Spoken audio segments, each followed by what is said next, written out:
Okay, so we're going to go over how the atom was discovered. Um, and so we'll start with the early guys. So the first guy who came up with the idea of an atom was Democritus, and that he came up with the word atomos. And that's the idea that matter was made up of individual particles. Another big thing was that atoms cannot further be divided or destroyed. Democritus was actually kind of ridiculed for this idea. A lot of the major early philosophers, like Aristotle, believed in a different type of world where there was different kind of forces. So the idea of like fire and wind and that kind of stuff. So that's what they were. That's what Aristotle thought, and so Democritus was really kind of not paid attention to much. And then the next person was John Dalton in the 1800s, and so John Dalton came up with an atomic theory, and a lot of his stuff actually turned out to be pretty close. So we'll have to know all these particular theory points. So the first being all matter is composed of extremely small particles called atoms, just like Democritus said. All atoms of a given element are identical. And then if you look at a lot of Democritus, what he said, Dalton kind of just copied him. Atoms cannot be created, divided into smaller particles, or destroyed. This one's interesting because what you'll learn about later is that there are subatomic particles. So it probably this one Dalton wasn't correct. Number 4, different atoms combine in simple whole number ratios to form compounds. So our example, so Dalton was right about this one. So here we have a compound which is known as water, which is formed with 2 hydrogen atoms to 1 oxygen atom, or carbon dioxide, where you have 1 carbon atom forming with 2 oxygen atoms. So you'll also see there are simple whole numbers.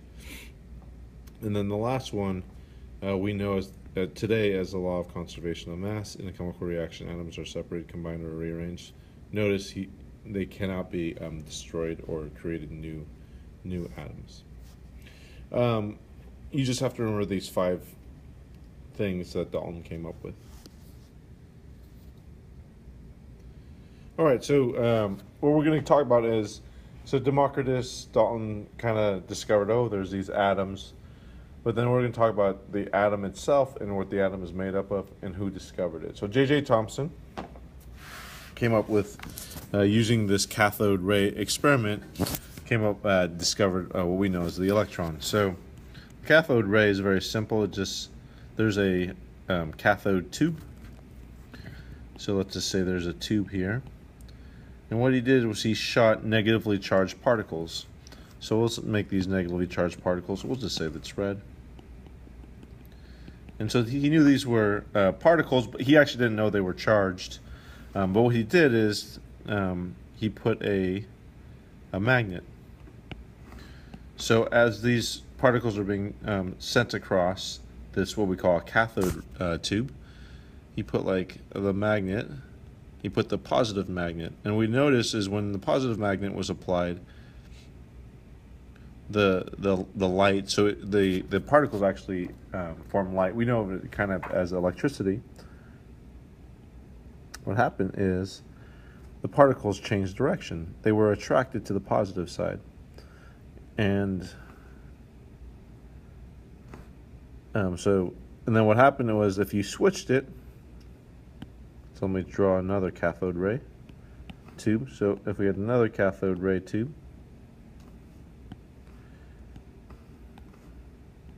okay, let's say it's shooting, and so we put a negative charge here. What happened is the tube, the beam of light there, which we know to be made of particles, actually bent away. And so from that he figured out, if you remember, positive and negative things attract, when it comes to magnets, and negative things will repel. So he figured out that he discovered that these particles in this beam of light were negatively charged.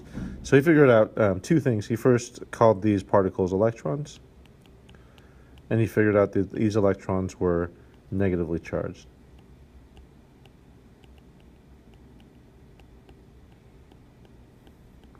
So he came up with what's called the plum pudding model. And so the plum pudding model, because he knew they were these negative electrons. So plum pudding is, like, we don't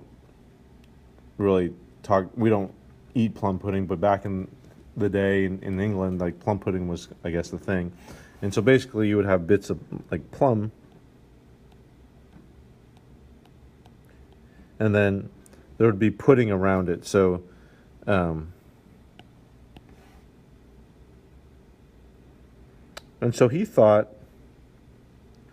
that atoms looked like this, where the red bits of plum, so to speak, were the electrons, and then the pudding around it was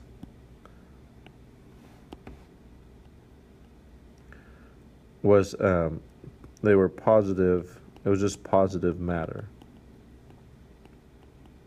Remember, the electrons were negative, and so that's what he thought the atom looked like. Okay.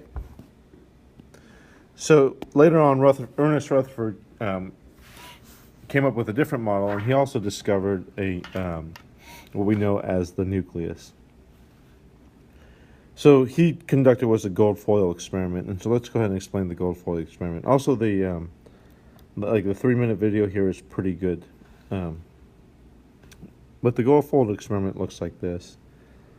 So he took a thin piece of gold, and let's just say we're looking at the side of it, so that there's my gold foil.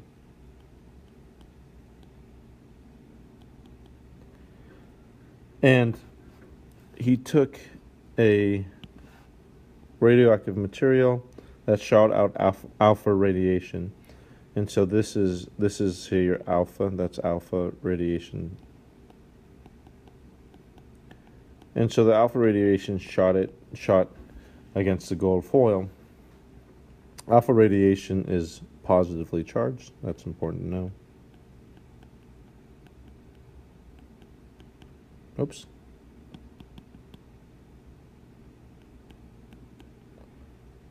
Can't spell. But it's positively charged,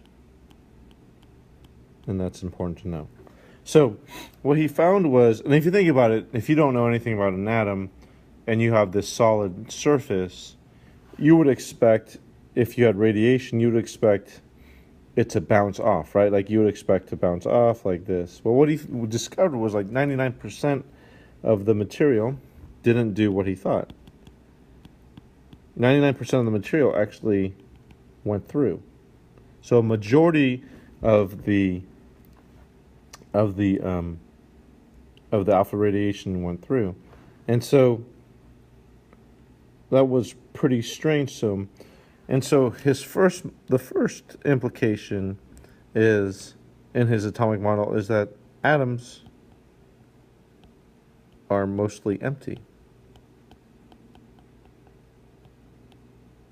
Like, they're mostly just empty space.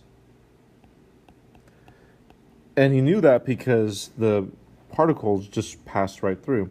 But he also noticed that they would once in a while deflect in different directions. So while a majority of it just passed directly through, you had deflection. So he knew that there was a what he called a nucleus. And he knew the nucleus was dense, small, and positively charged. He knew it was positively charged because if it was negatively charged, the alpha radiation, which is positively charged, would be attracted, and so it would stick to the nucleus, right? They wouldn't. But you notice here, when the alpha particles hit the nucleus, they bounced off. Therefore, they were repelled, not attracted. So he knew that they were positively charged. And those were the two big things from Rutherford's experiment, the gold foil experiment. And then so we just have an ed puzzle for you to watch, and you can kind of learn more about the atomic history.